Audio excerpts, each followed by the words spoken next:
दोस्तों नमस्कार, मेरा नाम है अजीत। आप सब देख रहे हैं हिडन फैक्ट 2025।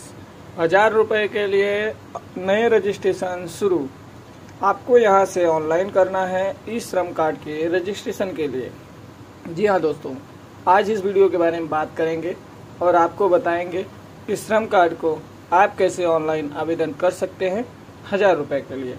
तो चलिए दोस्तों, अगर आप हमारे चैनल पर पहली बार आए तो प्लीज़ लाइक सब्सक्राइब शेयर जरूर करिएगा और अपने दोस्तों में शेयर जरूर करिएगा। तो चलिए बिना कुछ देरी करते हुए शुरू करते हैं। ई श्रम कार्ड रजिस्ट्रेशन। केंद्र सरकार ने 2025 में ई श्रम योजना को फिर से सक्रिय करके देश के असंगठित क्षेत्र के करोड़ों श्रमिकों के लिए एक बड़ी राहत प्रदान की है। यह महत्वपूर्ण योजना विशेष रूप से उन मेहनतकश लोगों के लिए तैयार हो गई है जो दैनिक मजदूरी, फेरी फावड़ी, घरेलू कामकाज और अन्य संगठित क्षेत्रों में कड़ी मेहनत करके अपना जीवन व्यापन करते हैं। इस बार सरकार ने पंजीकरण प्रक्रिया को पूर्णतः डिजिटल बना दिया है, जिससे लोगों को सरकारी कार्यालय में अनावश्यक चक्कर नहीं लगाने पड़ेंगे। अब कोई भी पात्र व्यक्ति अपने मोबाइल नंबर या कंप्यूटर के माध्यम से घर बैठे ही महत्वपूर्ण योजना से आसानी से शामिल हो सकता है। इस नवीनीकृत योजना का मुख्य उद्देश्य यह सुनिश्चित करना है कि देश का कोई भी मेहनतकश श्रमिक सामाजिक सुरक्षा से वंचित न रहे। असंगठित क्षेत्र श्रमिकों के लिए राष्ट्रीय पहचान प्रणाली। ई श्रम कार्ड केवल एक सामान्य पहचान पत्र नहीं है, बल्कि यह असंगठित क्षेत्रों में करोड़ों श्रमिकों को एक व्यापक राष्ट्रीय पहचान प्रदान करने के लिए अत्यंत महत्वपूर्ण साधन है। देश में लाखों मजदूर, दिहाड़ी कामगार, घरेलू सहायिका और रिक्शा चालक, फेरी वाले, सफाई कर्मी, खेतीहर मजदूर ऐसे हैं जो अब तक किसी भी सरकारी सामाजिक सुरक्षा योजना के व्यापक में दायरे में नहीं आते थे। यह विशेष कार्ड उन सभी को व्यापक सुरक्षा प्रदान से नीचे लाकर उनकी आधिकारिक पहचान दर्ज कराता है और उन्हें मुख्याकार से जोड़ता है। इससे सरकार का यह जानने में महत्वपूर्ण सहायता मिलती है कि देश में कितने लोग असंगठित क्षेत्र में काम कर रहे हैं और उन्हें किस प्रकार के विशेष सहायता की आवश्यकता है। इस राष्ट्रीय डेटाबेस के माध्यम से सरकार समय समय पर श्रमिकों को आवश्यक सहायता प्रदान करती है और उनकी वास्तविक जरूरतों को समझ सकती है। दोस्तों, पात्रता, मापदंड और आवश्यक शर्तों की जानकारी। ई श्रम कार्ड योजना के लिए आवेदन करते समय सरकार ने अत्यंत स्पष्ट और उचित पात्रता मानदंड निर्धारित किए हैं, जो सभी के लिए समझना आसान है। सबसे पहली और मुख्य शर्त यह है कि आवेदक की उम्र 18 से 59 के बीच होनी चाहिए। यह भारत का वैध नागरिक होना चाहिए। आवेदक का मुख्य आय की स्रोत मजदूरी, दिहाड़ी और घरेलू कामकाज होना अत्यंत आवश्यक है। यह योजना विशेष रूप से उन लोगों के लिए बनाई गई है जो ईपीएफओ और ईएसआई जैसी असंगठित क्षेत्रों में सामाजिक सुरक्षा योजना से सदस्य नहीं है। आवेदक के पास वैध आधार कार्ड और सक्रिय बैंक खाता होना पूर्णतः अनिवार्य है। तकनीकी आवश्यकता के रूप में आवेदक का मोबाइल नंबर आधार कार्ड से लिंक होना चाहिए, क्योंकि पूरी प्रक्रिया ऑनलाइन ओटीपी के माध्यम से संपन्न होती है। ई श्रम कार्ड धारकों को कई महत्वपूर्ण और व्यापक लाभ प्राप्त होते हैं, जो उनकी आय सुरक्षा को काफी मजबूत बनाते हैं। सबसे मुख्य और आकर्षक लाभ यह है कि प्रत्येक कार्ड धारक को प्रति माह 1000 रुपये की आर्थिक सहायता सीधे उनके बैंक खाते में मिलती है। इसके अतिरिक्त 2 लाख रुपए तक व्यापक दुर्घटना बीमा कवर भी प्रदान किया जाता है, जो किसी भी अप्रत्याशित घटना में परिवार को महत्वपूर्ण वित्तीय सुरक्षा देता है। भविष्य में 3000 रुपये प्रति माह का पेंशन योजना का लाभ भी इस कार्ड से जुड़ा हुआ है। सरकारी योजनाओं को प्राथमिकता मिलने से श्रमिकों की विभिन्न सुविधाओं को तेजी से लाभ मिल सकता है। स्वास्थ्य, शिक्षा और राशन योजनाओं से सीधी भागीदारी की सुविधा इस कार्ड से माध्यम से प्राप्त होती है। यह कार्ड श्रमिकों को एक राष्ट्रीय पहचान प्रदान करता है, जिससे वे देश के किसी भी हिस्से में जाकर सरकारी सुविधाओं का लाभ उठा सकते हैं। यह दोस्तों सरल ऑनलाइन प्रक्रिया आइए आपको बताते हैं। श्रम कार्ड के ऑनलाइन प्रक्रिया की तुरंत अत्यंत सरल और उपभोक्ताओं को अनुकूल बनाया गया है, ताकि अधिकतम श्रमिक अब उसका लाभ उठा सके। सबसे पहले आवेदक को श्रम मंत्रालय के आधिकारिक वेबसाइट e-shram.gov.in पर जाना होता है।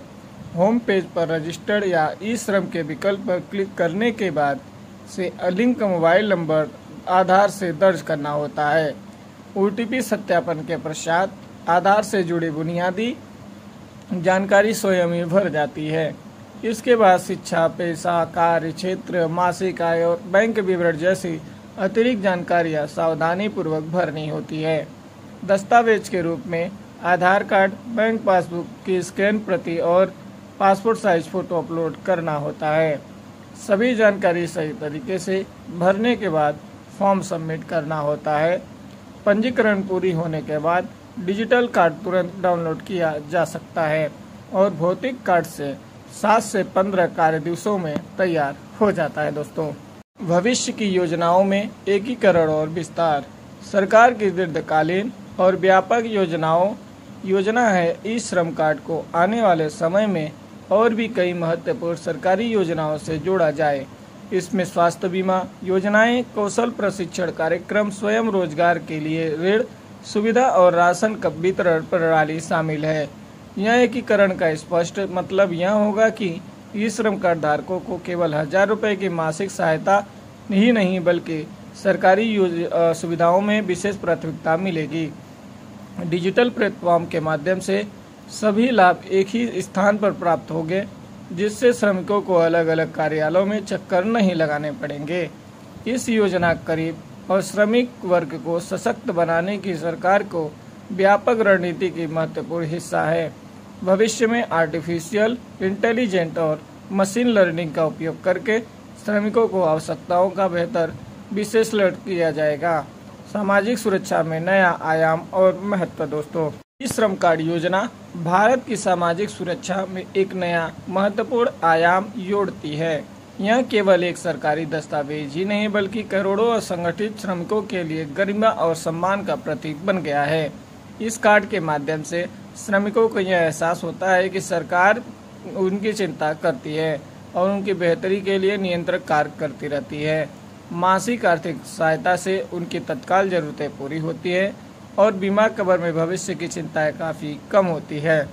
यह योजना सामाजिक न्याय और समानता के सिद्धांतों को साकार करने में महत्वपूर्ण भूमिका निभाती है। राष्ट्रीय स्तर पर देखा जाए तो यह योजना देश के अर्थव्यवस्था को भी मजबूत बनाती है। जब श्रमिकों के पास आर्थिक सुरक्षा होती है तो वह अधिक उत्पादक बनते हैं और अर्थव्यवस्था में बेहतर संगठित योगदान देते हैं। योजना का व्यापक प्रभाव और दीर्घकालीन महत्व। दोस्तों, आज ये बताते हैं योजना का व्यापक प्रभाव और दीर्घकालीन महत्व। ई-श्रम कार्ड पंजीकरण 2025 का पुनः शुरुआत भारत के संगठित श्रमिकों के लिए एक नई उम्मीद की किरण और आशा का स्रोत है। यह योजना न केवल तत्काल आर्थिक सहायता प्रदान करती है, बल्कि दीर्घकालीन सामाजिक सुरक्षा को भी मजबूत आश्वासन देती है। डिजिटल प्रक्रिया से पंजीकरण आसान हो गया है और अधिक से अधिक लोग इसका लाभ उठा सकते हैं। यह कोई कार्ड भविष्य की सुरक्षा, सामान्यता और निर्भरता का प्रतीक बन गया है। जो लोग अभी तक इस महत्वपूर्ण योजना से नहीं जुड़े हैं, उन्हें तुरंत पंजीकरण कराना चाहिए ताकि वे इसके व्यापक लाभों से वंचित न रहें। यह पहल सरकार की प्रतिबद्धता को स्पष्ट रूप से दर्शाती है कि देश में कोई भी मेहनतकश व्यक्ति सामाजिक सुरक्षा से वंचित न हो रहे। आने वाले समय में यह योजना और भी व्यापक होगी और अधिक सुविधाओं से जुड़ेगी। दोस्तों, यह वीडियो केवल सामान्य जानकारी के उद्देश्य से बनाया गया है। ई-श्रम कार्ड योजना की नवीनतम जानकारी, पात्रता, मानदंड और पंजीकरण प्रक्रिया में समयानुसार बदलाव हो सकते हैं। आवेदक से पूरे कृपया अब आधिकारिक वेबसाइट www.ishram.gov.in पर जाकर या हेल्पलाइन नंबर 14 434 पर संपर्क करके सत्यापित जानकारी प्राप्त कर सकते हैं।